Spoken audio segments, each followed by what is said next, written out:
On reste dans l'histoire, mais dans celle de 14-18, plusieurs combattants passés par Verdun seront quelques années plus tard des personnalités qui marqueront l'histoire.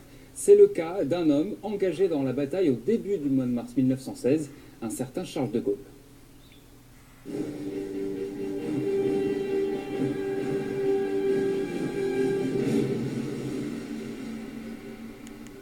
Pour beaucoup, Charles de Gaulle est avant tout l'homme du 18 juin 1940. Mais la personnalité du général trouve ses racines dans l'autre guerre mondiale.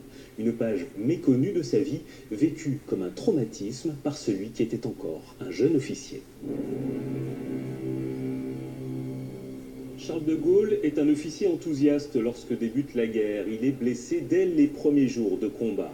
En 1915, deuxième blessure en Champagne.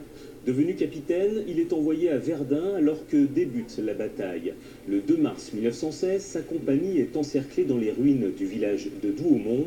Blessé d'un coup de baïonnette, il est fait prisonnier. Les Français le croient mort. Le général Pétain rend hommage à sa bravoure.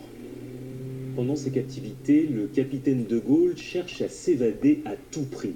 5 tentatives qui vont tout échouer. Au total, il va passer 1000 jours dans différents camps. Pour s'occuper l'esprit, il perfectionne son allemand et parfait ses connaissances en matière de stratégie.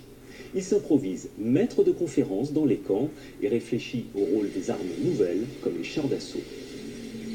Libéré à l'armistice, il retrouve sa famille en décembre 1918. Ses frères ont tous survécu. Lui n'a pas fait la guerre dont il rêvait. De Gaulle est écrasé par la culpabilité d'avoir été prisonnier. La captivité lui a pourtant permis de forger sa pensée et son caractère. Inflexible, déterminé, critique vis-à-vis des errances du commandement. Cette période aura été déterminante dans la formation de celui qui sera un jour général.